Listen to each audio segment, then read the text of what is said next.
Hello, everyone. Welcome back. I am Christine Dixon of the Ordinary Sacred.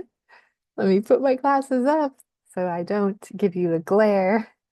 Um, I am again in this lovely hotel room in Austin, and I'm excited today to introduce the giveaway book for the month of February 2025.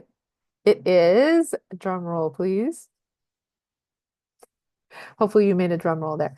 Um, Unburdened Eating by Jeanne Catanzaro. I hope I'm saying her name right. She is the wife of Richard Schwartz, the founder of IFS. And the subtitle of Unburdened Eating is Healing Your Relationships with Food and Your Body Using an Internal Family Systems IFS Approach. Um, so this is a fantastic book, and I will be giving away this copy, my copy, to the drawing winner. So the way that you enter the drawing for this book is you subscribe to the Ordinary Sacred All Access Pass. And you can do that by going to my website, theordinarysacred.com. And in the All Access Pass, you get all of my self-paced courses, workshops, worksheets, meditations, etc. And it's $20 per month. You can sign up for 1 month and then cancel. If you can't figure out how to cancel, just message me and I can do it for you. But if you just want to have 1 month to enter the drawing for this book, you're welcome to do that. But I will randomly pick one winner from those who are subscribed to the Ordinary Sacred All Access Pass, and I will mail this book to you. So now let me do my review of this book. So Jeanne, well, some of you might know that Dick Schwartz, basically the way he describes it is he was taught internal family systems, what is now internal family systems, by his clients that he worked with who had disordered eating. And he originally was trying to use family systems to kind of organize the external forces around the person and make that more safe. But he would do that, and the person would still struggle with binging and purging or restricting and self-harm and different things like that. And so he kind of gave up and began just listening to his clients. And they are the ones who started talking about the parts of them that just wanted to get away from the pain by binging and numbing and soothing themselves. And then these inner critics that would come in and chastise them. And so then a restricting part would come in or a purging part. And he began realizing that there were different parts, and some would have self-harming parts. And he realized that if he tried to fight them and come against them, no, it was no bueno. It was not good. They would have backlash, right? And just work harder and harder. And so he began to relax and befriend them. And as he discovered each client had a self, once their protective parts could relax enough, that self could get curious and listen and witness and unburden what these parts were protecting that held really, really painful emotions. And so at some point during his teaching uh, around this, he met someone who was also working in that space with disordered eating, Jeanne Catanzaro. I don't know if I'm saying her name right, Catanzaro. And they developed a beautiful relationship. And so I love so much that Jeanne put out this book, just really focused on this area.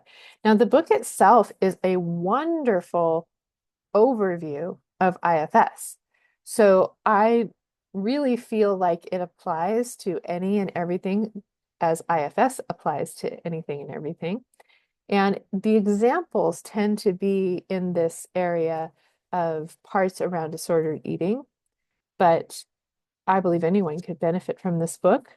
Now, some of the sections, like the first chapter where she's going over some of the concepts of IFS, I wasn't as engaged just because I think I know all the things that she was trying to teach. But once I got to chapter 2, she starts giving examples, real life examples of her clients and the struggles they're going through and how she approached using IFS with them. And my system loves examples and kind of dialogue and sample sessions and things like that. So I absolutely loved, there's many, many sections like that with many clients. And I had parts that really related, whether it was my own parts in my own system or parts that I have seen in many of my clients. So that was fantastic. Another great aspect of this book, amazing, is last month my giveaway book was Sasha Mardew's graphic memoir, Past Tense. And Sasha Mardew herself has done a bunch of illustrations for this book. Again, my parts who are visual love illustrations. And so um, on IFS Tammy's podcast, she interviews Jeanne. It's a great interview. And she says, this book is worth this alone. This is a flow chart, and my system so appreciates this as well. This is on page 54 and 55. And it's basically going through the 6 F's of befriending a protective part and assessing for self-energy, being able to find the part and then kind of assess, am I in self-energy? Okay, continue. Am I not? Okay, get curious over here, right? And then assessing for self-energy again. Am I in self-energy? Okay, continue to the next step. If not, then get support essentially, right? From a trusted friend, mentor, peer, or therapist. But if you keep answering yes, you can continue to go through the process. In the last video, I mentioned that I'm going to make a video. It'll be a week from this video, answering the question, do I have to be IFS IFS Institute level 1, 2, or 3 trained in order to unburden exiles in myself or in others? And my answer, I'm going to talk a lot more about it in the next video, but my answer is essentially no, because the number one and really only prerequisite, and I do believe that Richard Schwartz would agree, is that you have what Dick calls a critical mass of self-energy. That is the only prerequisite, is that you have enough self-energy with which to feel curious and open and non-judgmental, connected to your parts. And if you do, you can proceed. And that's really what this flow chart shows, right? If you don't, yes, caution. You don't want to go forward because essentially what you're doing is you're having a part-to-part interaction, which can cause harm, right? Because the parts do not have equanimity, they do not have non-judgment and non-agenda and compassion toward one another. They have agendas. And so that can be detrimental. But if you're able to check for self-energy and you have self-energy towards your own parts or another person's parts, you can move forward. So I love this flow chart. I'm going to show you some other wonderful things in this book. I have written down here, I love the example of Mara that starts on page 63. So again, there's so many great examples and just the journey that people have gone through. And it starts with nothing works. How many of you have had just a history of trying everything, right? And this could be about losing weight, overcoming disordered eating, or any other thing in your life that you're wanting to heal. And there are parts who feel hopeless. Like I've tried so many things. It might be about chronic pain or just dealing with shame or suicidality or, um, just grief, right? And you can't figure those parts are like, I just want to give up hope. And so that's where this client starts. And I think it's essentially she would go through these cycles of restricting her food and then binging, right? And it just constantly over and over and over. And Jeanne describes in detail how they got to know her parts. And so then on page 66, there's a whole map of Mara's parts.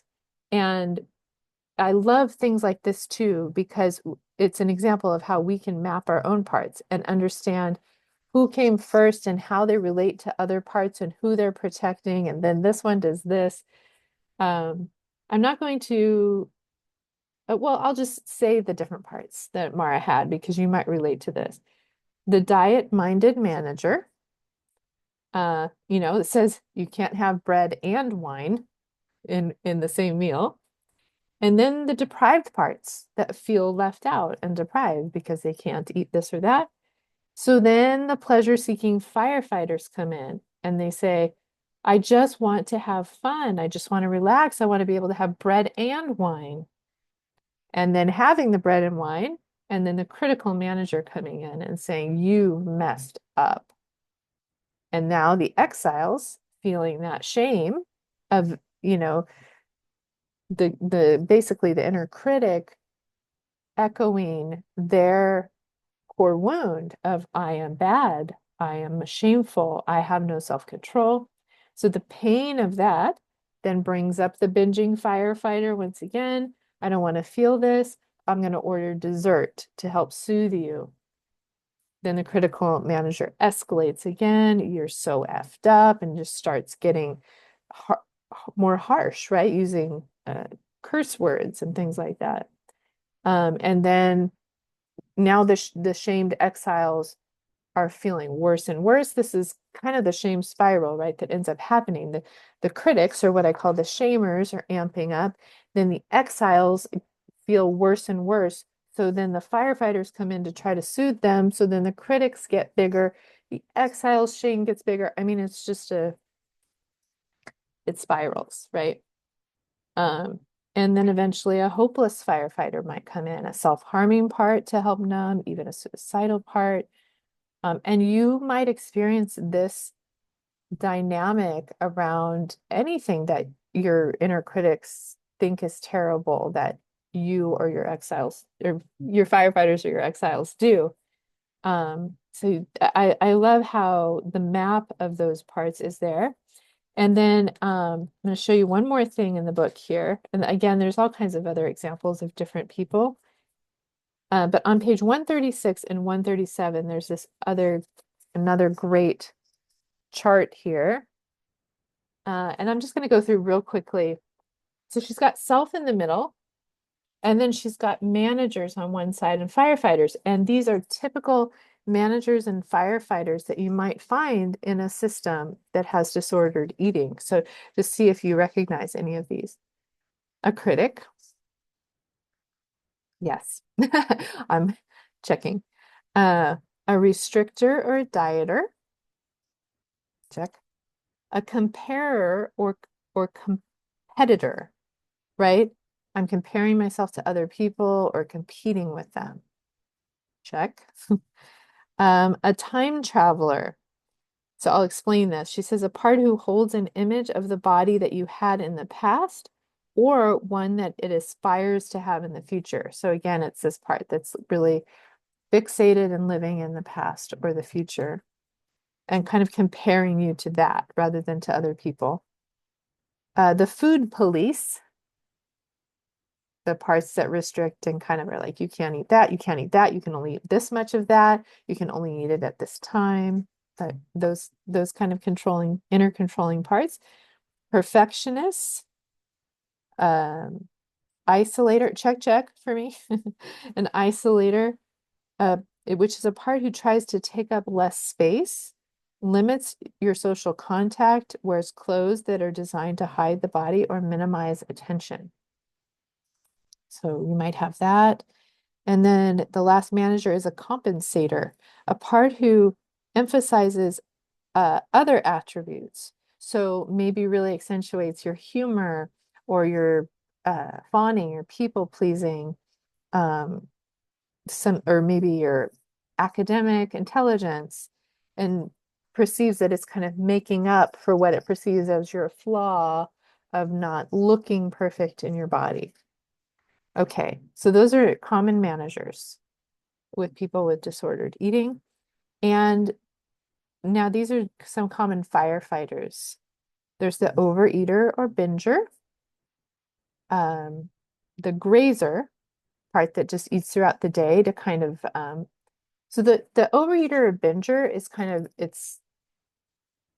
well, I'm just realizing the way I'm saying this kind of firefighter manager, but I'm thinking of the binger as like the pain of an exile comes up. Now we're going to binge and overeat to numb or soothe that. And a grazer to me is kind of eating throughout the day to kind of just stay numb, to not let the pain come up. Or perhaps a dissociating part that blocks your sensations in your body, that whether it's, signals of being full or being hungry, or any kind of discomfort in your body.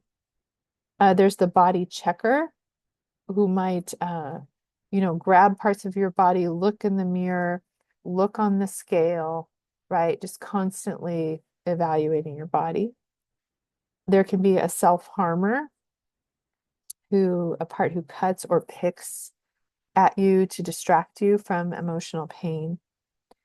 There's the can't be bothered part that just avoids thinking about food or exercise. And this might be, again, in response of polarization to these really big inner critic and dieting managers, right? I just don't want to think about it anymore.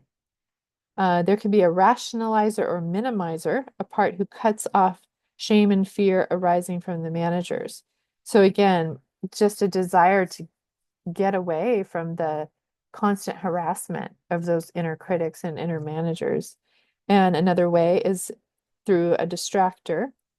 And this part might use substances. It can also use exercise, but different ways. It could be social media, gaming, binge watching things, right, to distract you from pain, from hunger, from fullness, from different things.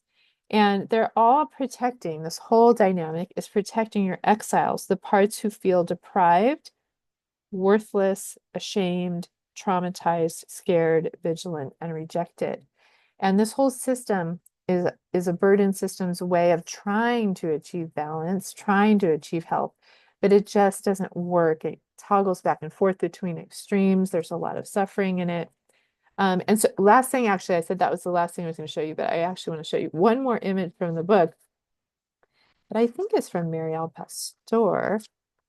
And let's see if I can find it. Because the end of the book is very, very hopeful. And the whole book is examples of people working with these parts and getting curious about them and why they do what they do and how they make sense using internal family systems. And then the last section is about unburdened eating and what does it look like to be self-led in our relationship with food, with exercise, with our bodies. And so the last image here is the unburdened internal system.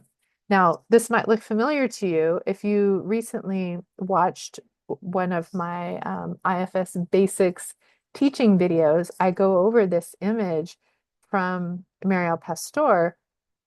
It was basically the burden system, right? The managers, the firefighters, the exiles, and the self, and what that looks like. But this one is reimagined as the unburdened system. It's so beautiful that the managers, basically all the parts develop self-energy, right? And so the managers become confident and cooperative and clear and discerning and helpful. And the unburdened firefighters are courageous and adventurous, passionate, creative, sensual, fun. And the unburdened exiles offer us things like tenderness, playfulness, spontaneity, openness, curiosity, trust, sensitivity, warmth, and innocence. So it's all these beautiful, valuable qualities that these parts held before they were burdened, and now they can return to them in the context of safety and connected relationship between them and the self. So in a self-led system, uh, it's just a beautiful vision of what that looks like. All right, so another book that I highly recommend. So if you would like this copy, you want to enter the drawing, I'll put in the comment section a link to basically my website, theordinarysacred.com, and you can get the all access pass. It's $20 a month, and you'll have access to everything else on my website as well. If you have any questions about it, let me know. If you've read this book and you want to put in the comments any other insights or reactions to it, you're welcome to do that. Oh, I did want to say one other thing if you're still watching. Um, Something so interesting in Jeanne's book to me is that when she presents the 6 Fs, she presents them in a different order than Dick teaches them and then I learned them. So I always learn the 6 Fs as find, focus, flesh out, feel toward, befriend, and fears. Okay. She, let's see, the order that she puts them in is focus, find, feel toward, flesh out, befriend, and fears. So she puts focus before find and feel toward before flesh out.